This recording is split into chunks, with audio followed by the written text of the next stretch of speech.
Junjun? Kokoy? Sige na, Daddy! Bitawan mo nga atake yung na! alak! Kailan pa kayo natutong magbisyo?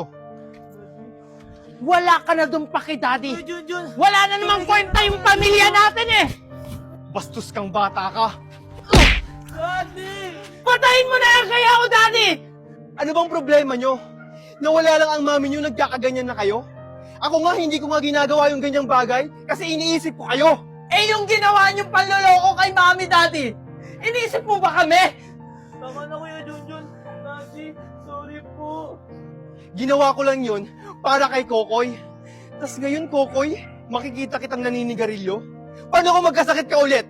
Sorry na, Daddy. Siguro kung hindi ako nagkasakit, hindi sana masisira yung pamilya natin. Huwag na tayong magsisihan. Nangyari na ang nangyari. Hindi pa huli ang lahat, mga anak. Makakaayos pa natin to. Oh, kumain na kayo dyan. Daddy, sorry sa mga nagawa kong kasalanan. About din pala dun sa lalaki, Daddy. Hindi ko naman talaga yung boyfriend. Ako po, Daddy. Sorry po kasi sinubukan ko pong magsigarilyo. Pero, Daddy, promise, hindi ko na po uulitin yon. Ako din po, Daddy. Sorry po sa mga nagawa kong kasalanan. Ako po yung panganay, pero ako po yung nag-umpisa ng lahat. Buti naman na-realize yung pagkakamali nyo. Kahit na wala na yung mami nyo, aalagaan ko kayo ng maayos. Ako ang tatayong mami at daddy nyo. Maraming salamat sa pag-intindi sa amin, Daddy. Promise, Daddy, mas magiging mabuting anak na po kami sa'yo. Opo, Daddy. Bilang isang panganay, ako na po yung bahala sa mga kapatid ko. Mabuti naman kung ganun. Huwag kayong magpapa-apekto sa sinasabi ng iba, ha? Ano? Hindi pa ba kayo babangon dyan? Para walang pupuntahan na. Yes! Today's the day! Kuya, gising na! Wait lang, 5 minutes pa. Mama, si Kuya ayaw gumising! Huwag na yan isama! Ito na nga, babangon na nga. Mami, ready na ako. Maaasa na yung puting damit ko dito. Yun pa naman yung susuotin ko. Ayun na nga sinasabi ko, dapat tagabi pa yung nanda. Hala! Basahan pala ng assignment ngayon! Wala pa akong sagot! Sabi ni Ma'am sa isang araw pa yung... Ayan, kung kagabi mo pa yung ginawa, edi sana tapos na yan. Kung kailan naalis tayo. Ano ba kasi assignment mo, Megan? Ito, Matt, ang hirap-hirap pa naman ito. Math? Ay, pass. Math daw. Baka alam mo. Ha, Matt? Di ka naman siguro babagsak dyan, Megan. 50% to sa grades namin, Ma! Akin na ako na magsasagot para mat lang hindi pa alam. I-open mo lang ang iyong CC at pindutin ang camera, picturean mo lang ang math problem mo at ilang segundo lang lalabas na ang sagot. Ganyan lang kadali ang CC, kaya ano pang hinihintay nyo? I-download nyo na. Malaking tulong ito sa schoolworks nyo, lalo na sa research. I-type nyo lang ang gusto nyong topic sa research at bibigyan na kayo ng magandang sagot. Kaya si CC ang sagot sa problema nyo sa schoolworks. O ayan, tapos na. Wow! Ang bilis naman, Kuya Junjun! Hindi ko na matalino. Siyempre, gumamit ako ng CC app. Hindi nyo alam yun? Ano ba naman yan? Gamitin nyo na rin yung CC app para hindi na kayo mamroblema sa schoolworks nyo. Ano, dyan na lang kayo? Huwag na lang kaya kayo sumama. Bilisan nyo na dyan! Eto na ma! Eto na po! Bilisan nyo dyan. Hala, 1 oras na lang. Ilang oras ba biyahe papuntang airport? Hala, ikaw driver, hindi mo alam. Kayo alam nyo ba? Ako mami, alam ko. Itatanong natin kay Sisi. Ilang oras ang biyahe mula May Kawayan, Bulacan papuntang Manila International Airport? Ang biyahe mula Kawayan, Bulacan papuntang Manila International Airport ay humigit kumulang 1 oras at 59 minuto kung gagamit ka ng bus at tren. Wow, ang galing naman yan, anak. Ano? 1 hour and 15 minutes? Hala, may 1 minuto na lang tayo. Bilisan nyo! Wait lang!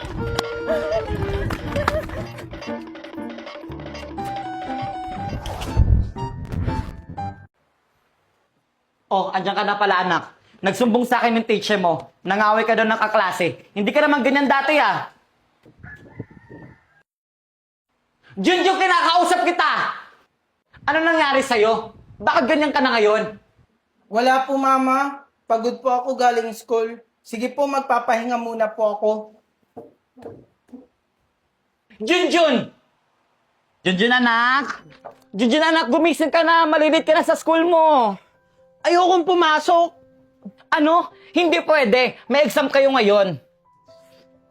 Ano ba naman yan? O sige na, maligo ka na. Nakanda na yung baon mo sa baba, pati yung pagkain mo. O, ito na ang baon mo, anak. Salamat. Sige, alis na ako.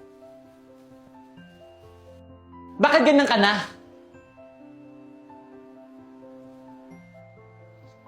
Ano nangyayari sa'yo, Junjun? Dahil ba magkakababy na kami? Oh, kawawang Junjun, hindi na hinahatid.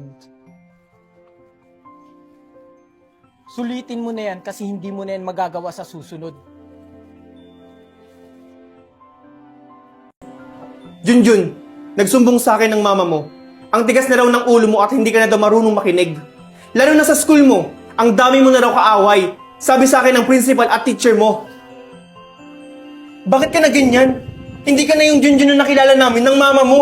Hindi ka naman namin pinapabayaan, Junjun. Hindi naman kami nagbago sa'yo. Dapat yung matuwa ka dahil magkakaroon ka na ng kapatid. Sa susunod, Junjun, wag mo na yung gagawin, ha? Opo. Sige po, magpapahinga na po ako. Hindi pwedeng may kapatid ako. Dapat ako lang yung mamahalin ni Papa at Mama.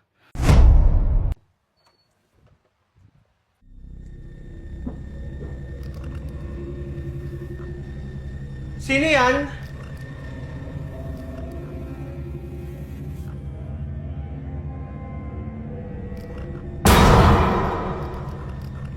Sino ka? Paano ka nakapasok dito?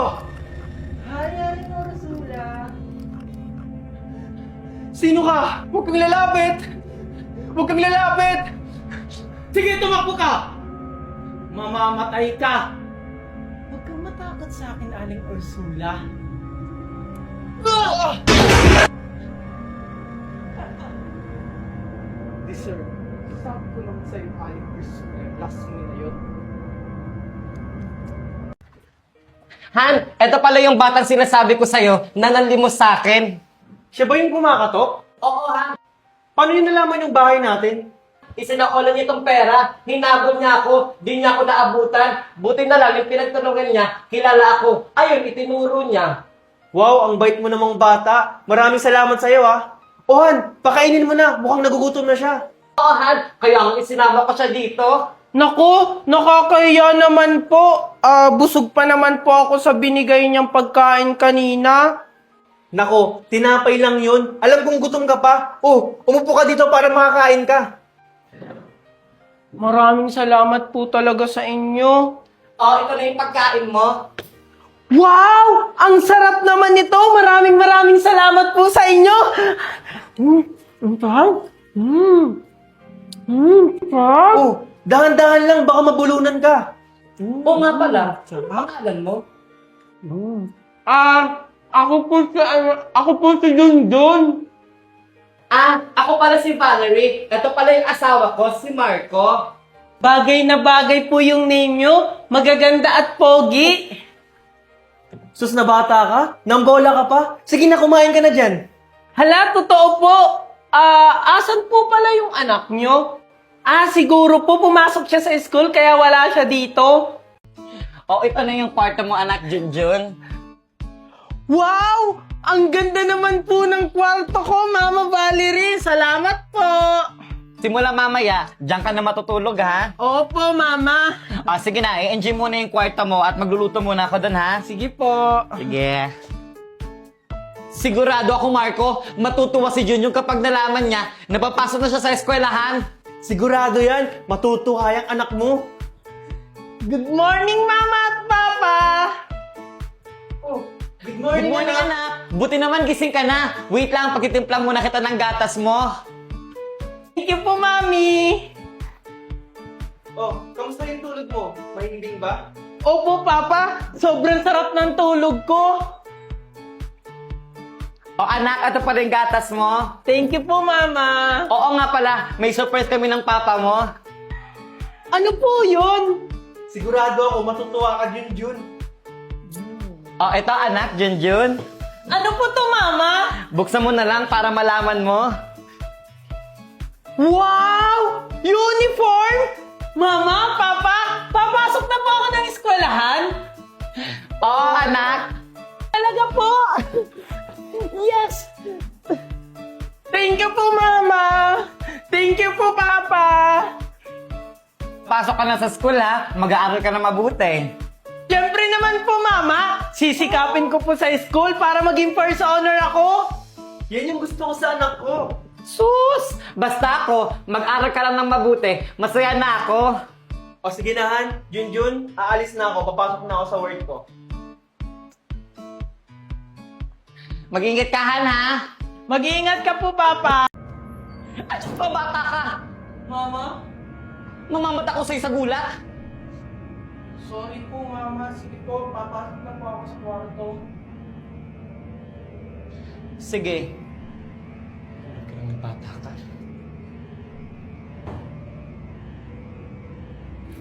Diyos ko, may dugo dito.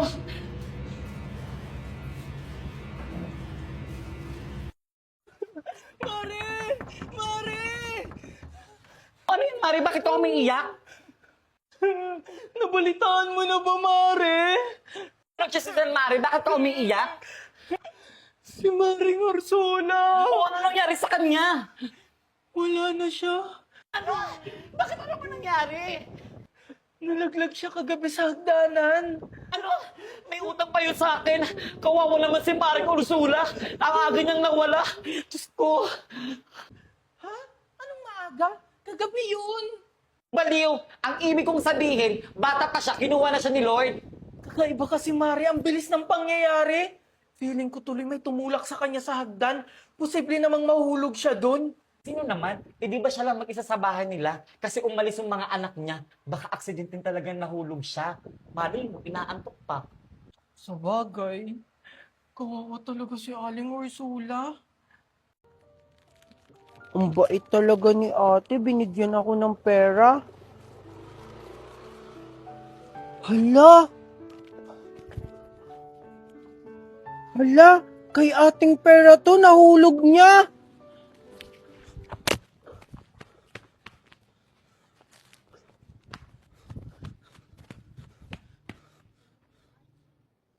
Ah, Toy, wala akong barya. Umalis ka na. Hindi po ako namamalimos.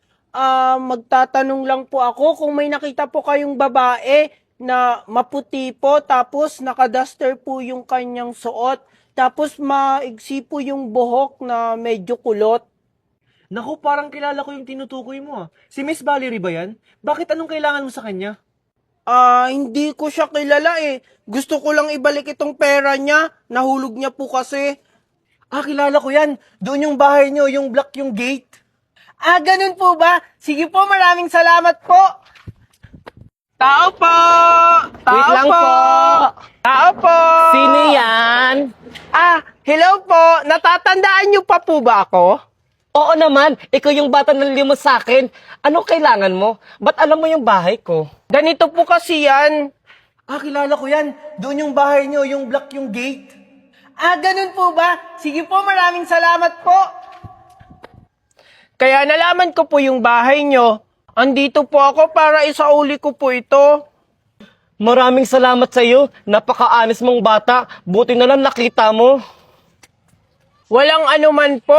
Dapat ko lang pong isauli sa inyo yan. Kasi hindi naman po sa akin yan. Masama pong mang-angkin ang hindi sa'yo. Napakabait mo talagang bata ka. Gusto mo pasok ka muna dito sa bahay namin? Kain ka muna. May pagkain dito. Hala, nakakahiya po. Naku, huwag ka nang mahiya. Tara, pasok ka.